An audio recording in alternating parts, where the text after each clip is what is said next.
Hi students, welcome back on कैम्पसीकर्स। So पिछली video में हमने क्या देखा था? हमने देखा था wave nature of electromagnetic radiations, कि इलेक्ट्रोमैग्नेटिक का वेव नेचर कैसे होता है, उसके प्रूफ्स। इस लेक्चर में हम पढ़ेंगे particle nature of electromagnetic radiations, EM radiation के पार्टिकल नेचर के बारे में। सो वो बात थी क्लासिकल मैकेनिक्स की, मीन्स क्लासिकल फिजिक्स की। क्लासिकल फिजिक्स ने वेव नेचर को तो एक्सप्लेन कर दिया, लेकिन पार्टिकल नेचर के कुछ कंसेप्ट से जिनको वो एक्सप्लेन नहीं कर पाई। For example black body radiations का कंसेप्ट, फोटो इलेक्ट्रिक इफेक्ट, उसका कंसेप्ट। फर्स्टली हम लोग डिस्कस करने वाले हैं ब्लैक बॉडी रेडिएशंस के बारे में। ब्लैक बॉडी रेडिएशंस और Planck's quantum theory. Planck's quantum theory इसका नाम क्यों पड़ा? क्योंकि इस वाली थ्योरी को किसने दिया था? मैक्स प्लैंक ने इन 1900। अकॉर्डिंग टू हिम,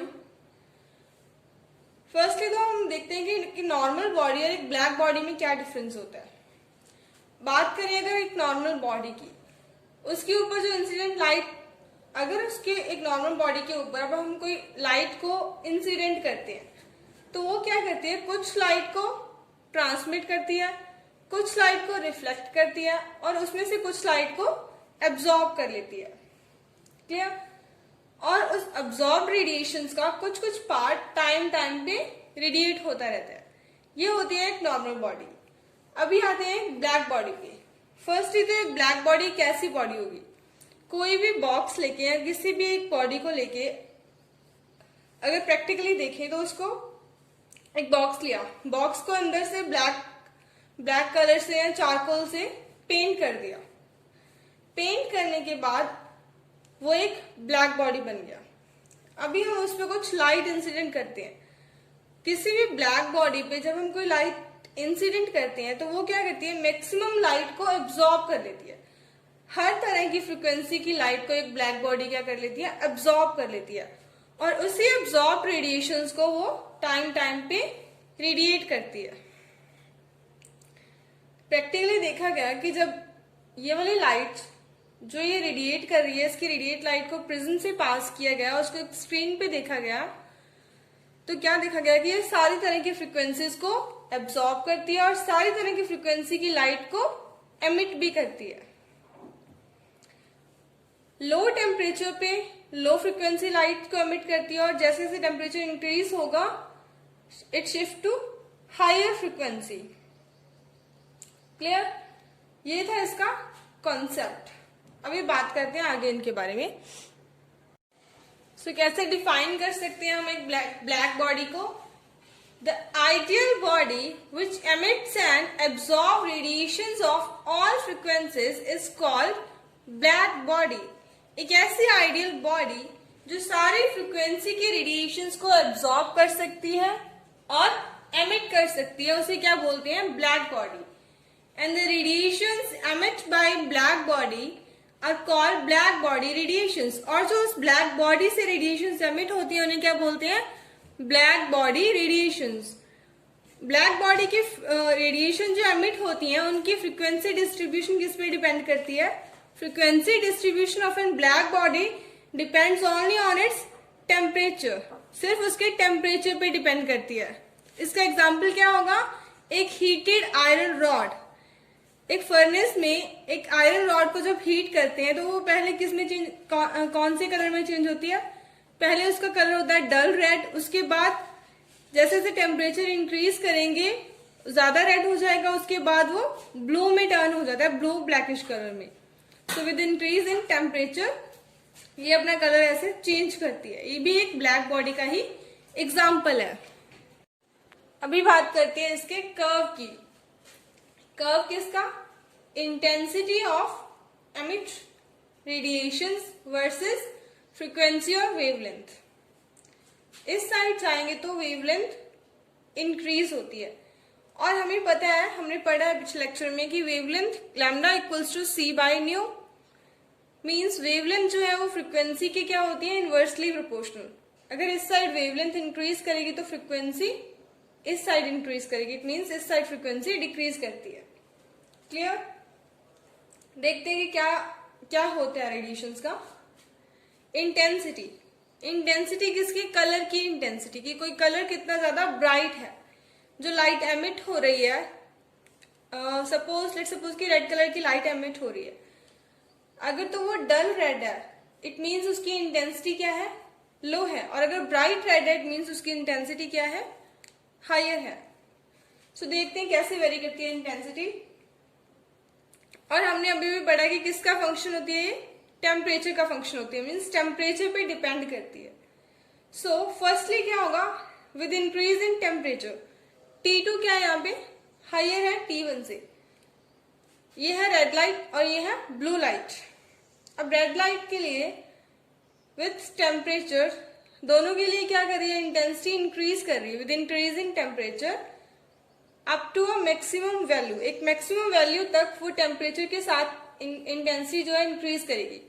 उसके बाद intensity start decreasing with further increase in wavelength और फर्दर डिक्रीज इन फ्रीक्वेंसी। सो ये है ब्लैक बॉडी रेडिएशंस का कर्व। क्लियर? सो इस थ्योरी से प्लांक ने कुछ सजेशंस दिए। क्या थे वो? Planck suggested that atoms or molecules could emit or absorb energy only in discrete quantities. Discrete quantities means discontinuous manner and not in continuous manner. Planck's ने बोला कि जो एटम्स और मॉलिक्यूल जो एनर्जी एमिट करते हैं या अब्सॉर्ब करते हैं वो डिस्क्रीट क्वांटिटीज में करते हैं, कॉन्टिन्यूस मैनर में नहीं करते, डिसकॉन्टिन्यूस मैनर में करते हैं।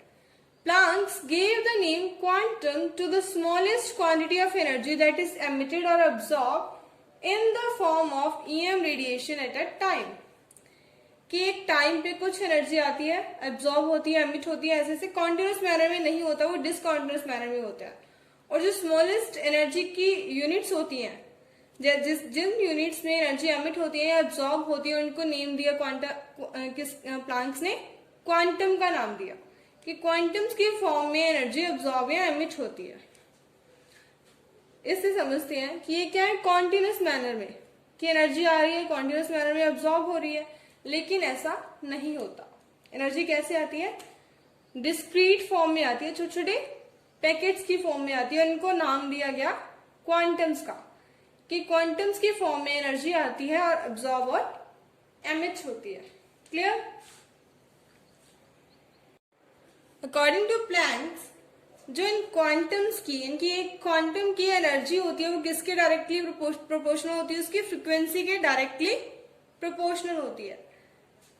प्रोपोर्शनलिटी का साइन हटा के एक कांस्टेंट लगाया, क्या, h is here Planck's constant, जिसकी वैल्यू होती है 6.626 इंटू 10⁻⁻34 जूल सेकेंड।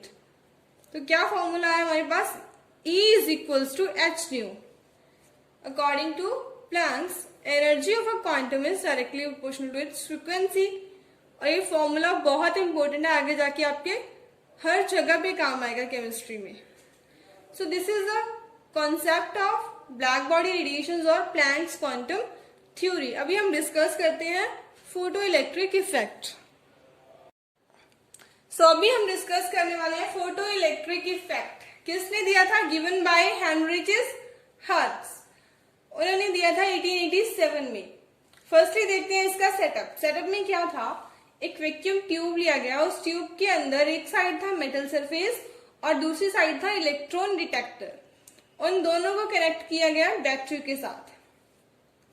अभी क्या देखा उन्होंने, जब एक बीम ऑफ लाइट इंसिडेंट किया गया मेटल सरफेस के ऊपर, ठीक, जब भी लाइट इसके ऊपर स्ट्राइक करती है तो क्या होता है, इलेक्ट्रॉन्स इजेक्ट होते हैं मेटल के सरफेस के ऊपर।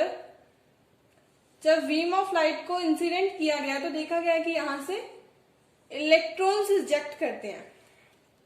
इलेक्ट्रॉन्स इजेक्ट करते हैं, इनका कैसे पता चलता है, इलेक्ट्रॉन्स यहां से इजेक्ट होगी, इसे स्ट्राइक करेंगे तो डिटेक्टर पे डिटेक्ट भी होंगे और ये जो एमीटर लगा हुआ है यहाँ पे, इसमें डिफ्लेक्शन शो होगी। इट मीन्स कि करंट पास कर रहा है। सो ये एक्सपेरिमेंट है photo electric effect. Clear? So these are the results of photo electric effect experiment. जो फोटो इलेक्ट्रिक इफेक्ट वाला एक्सपेरिमेंट किया था उसके 3 रिजल्ट्स एक्सप्लेन किए गए। किसके द्वारा? हर्ट्ज के द्वारा। All these results are based upon the classical physics. Discuss करते हैं क्या क्या है। फर्स्टली क्या बोला उन्होंने? Electrons are ejected from the metal surface as soon as beam of light strikes a surface. That is there is no time lag between striking of light and ejection of electrons. क्या बोल रहे हैं इस point में कि जैसे ही metal surface के ऊपर लाइट इंसिडेंट होती है उसी टाइम पे इलेक्ट्रॉन इजेक्ट हो जाते हैं। लाइट के इंसिडेंट होने में और इलेक्ट्रॉन की इजेक्शन के बीच कोई टाइम लैग नहीं होता। सेकेंड पॉइंट है number of electron ejected directly proportional to the intensity of light. इस पॉइंट के अकॉर्डिंग क्या बोल रहे हैं कि लाइट की जितनी ज्यादा इंटेंसिटी होगी, इट मीन्स जितनी ज्यादा ब्राइट लाइट होगी उतने ही ज्यादा नंबर ऑफ इलेक्ट्रॉन इजेक्ट होंगे। Come on to the third point. For each metal there is a characteristic minimum frequency nu naught, also known as threshold frequency, below which photoelectric effect is not observed. According to this point, ये क्या बोलना चाह रहे हैं कि हर एक metal की एक कैरेक्टरिस्टिक मीन्स हर एक मेटल की खुद की कुछ ना कुछ मिनिमम फ्रीक्वेंसी होती है, जिसके नीचे अगर हम उस फ्रीक्वेंसी के नीचे वाली फ्रीक्वेंसी की कोई भी लाइट उस पे डालेंगे तो फोटो इलेक्ट्रिक इफेक्ट नहीं ऑब्जर्व होगा, और इस फ्रीक्वेंसी को बोलते हैं थ्रेशोल्ड फ्रीक्वेंसी। और अगर हम फ्रीक्वेंसी जो उसके ऊपर लाइट डाल रहे हैं उसकी फ्रीक्वेंसी ज्यादा होगी थ्रेशोल्ड फ्रीक्वेंसी से, तो जो इलेक्ट्रॉन्स इजेक्ट होंगे उनकी कुछ ना कुछ काइनेटिक एनर्जी के साथ इजेक्ट होंगे, तो वो काइनेटिक एनर्जी इंक्रीज करती है with increase in frequency of the light, कि जितनी ज्यादा फ्रीक्वेंसी की लाइट होगी उतनी ही ज्यादा काइनेटिक एनर्जी होगी। लेकिन ये सारे रिजल्ट किसके थे? क्लासिकल मैकेनिक्स के। उन्होंने ये रिजल्ट दे तो दिए लेकिन इनकी एक्सप्लेनेशन में वो फेल हो गए। वो इनकी कोई सेटिस्फैक्टरी एक्सप्लेनेशन नहीं दे पाए इन पॉइंट्स की। इसके बाद आइंस्टीन आए। आइंस्टीन ने फोटो इलेक्ट्रिक इफेक्ट की एक अच्छी सी बढ़िया सी एक्सप्लेनेशन दी, और इसी फोटो इलेक्ट्रिक इफेक्ट की एक्सप्लेनेशन के लिए उनको नोबेल प्राइज भी मिला हुआ है फिजिक्स में। अभी डिस्कस करते हैं कि उन्होंने इसको कैसे एक्सप्लेन किया। तो क्लासिकल ने एक पॉइंट बोला था, सेकंड पॉइंट अभी हमने किया है, क्या था कि number of electron ejected directly proportional to the intensity, it means brightness of light, which is directly proportional to the energy of light. Clear? और अगर लाइट की एनर्जी ज्यादा है इट मीन्स इलेक्ट्रॉन को इजेक्ट होना चाहिए। तो क्या देखा गया? पोटेशियम मेटल का सरफेस लिया गया, उसके ऊपर टू टाइप्स की लाइट्स को इंसिडेंट करके देखा गया। फर्स्टली देखा गया कि ब्राइट लाइट को जब इंसिडेंट किया गया, उसके बाद एक डल येलो लाइट को इंसिडेंट किया गया। जब तो ब्राइट लाइट को इंसिडेंट किया गया तो कोई फोटो इलेक्ट्रिक इफेक्ट ऑब्जर्व नहीं हुआ, लेकिन जब डल येलो लाइट को इंसिडेंट किया गया तो इलेक्ट्रॉन की इजेक्शन हुई, it means photo electric effect observe हुआ। अभी यहां पे होता है ये वाला पॉइंट फेल। कैसे? अगर इस पॉइंट की माने तो रेड लाइट की ब्राइटनेस मीन्स इंटेंसिटी ज्यादा है, it means number of electrons क्या होने चाहिए? इजेक्ट होने चाहिए, लेकिन नहीं हो रहे हैं। क्लियर? ऐसा क्यों हुआ? ऐसा इसीलिए हुआ क्योंकि फ्रीक्वेंसी जो है, यहां देखो ये है रेड लाइट की फ्रीक्वेंसी कितनी है? 4.5 इंटू 10⁻14 हर्ट्ज, और ये है येलो लाइट की फ्रीक्वेंसी कितनी? 5.2 इंटू 10⁻14 हर्ट्ज, और ये new not means threshold frequency of potassium कितनी है? 5.0 इंटू 10⁻14 हर्ट्ज। अभी हमने देखा कि थ्रेशोल्ड फ्रीक्वेंसी से नीचे की फ्रीक्वेंसी की कोई भी लाइट दी जाए तो फोटो इलेक्ट्रिक इफेक्ट ऑब्जर्व नहीं होगा। तो ये क्या है, थ्रेशोल्ड फ्रीक्वेंसी से कम है, इसीलिए यहाँ पे कोई फोटो इलेक्ट्रिक इफेक्ट ऑब्जर्व नहीं हुआ। यहाँ पे इसकी फ्रीक्वेंसी ज्यादा थी न्यू नॉट से, थ्रेशोल्ड फ्रीक्वेंसी से, hence photo electric effect is observed. Clear. अभी हम देखते हैं कि आइंस्टाइन ने इसकी एक्सप्लेनेशन कैसे दी। तो इसके थर्ड पॉइंट में इन्होंने क्या बोला था, इन्होंने बोला था कि number of electron ejected directly proportional to the frequency of incident light. तो उस पॉइंट को आइंस्टीन ने कैसे एक्सप्लेन किया। आइंस्टीन ने अपनी इस एक्सप्लेनेशन को देने के लिए यूज की प्लैंक्स की क्वांटम थ्योरी। प्लैंक्स की क्वांटम थ्योरी को यूज करके इन्होंने एक्सप्लेनेशन दी। क्या बोला इन्होंने, अकॉर्डिंग टू आइंस्टाइन कि जो लाइट होती है वो डिस्क्रीट, प्लैंक्स के क्वांटम थ्योरी में बोला था कि लाइट जो होती है डिस्क्रीट पैकेट्स, इनकी क्वांटा की फॉर्म में या फिर फोटोन्स की फॉर्म में आती है। ये क्या है, फोटोन्स है सारे। सो आइंस्टीन ने बोला कि एक फोटोन के पास कितनी एनर्जी है, एच न्यू। एक फोटोन के पास एच न्यू एनर्जी है, H Planck's constant and new is frequency. तो जब एक लाइट की बीम आती है, इनकी एक क्वांटा या एक फोटोन स्ट्राइक करता है मेटल सरफेस के ऊपर, तो वो इलेक्ट्रॉन के साथ इंटरेक्ट करता है। वो इलेक्ट्रॉन को कुछ ना कुछ अपनी जो एनर्जी होती है एच न्यू, इलेक्ट्रॉन को ट्रांसफर करता है। क्लियर। और ये एच न्यू नॉट, ये क्या है, मिनिमम एनर्जी, किसी मेटल की मिनिमम एनर्जी जिसके अबव वो फोटो इलेक्ट्रिक इफेक्ट शो करती है। क्लियर। अभी एटम है, एटम के अंदर क्या है, इलेक्ट्रॉन। इलेक्ट्रॉन को इतनी एनर्जी उसने दी फोटोन ने, और इतनी उसकी खुद की एनर्जी है। अगर ये फ्रीक्वेंसी ज्यादा है तो इलेक्ट्रॉन इजेक्ट करेगा, और इजेक्ट करेगा उसकी कुछ ना कुछ काइनेटिक एनर्जी होगी। Clear. So greater the energy of photon, अब जितनी इस फोटोन की एनर्जी ज्यादा होगी, greater the kinetic energy of ejected electron, उतनी ही इजेक्टेड इलेक्ट्रॉन की काइनेटिक एनर्जी होगी। कैसे, अभी देखो ये उसकी खुद की एनर्जी है, ये उसको बाहर से मिली है। क्लियर। अब क्या है, half m v square. Kinetic energy क्या होती है, half m v square. M क्या है, mass of electron, which is equals to, किसके इक्वल होगी, h nu minus h nu not.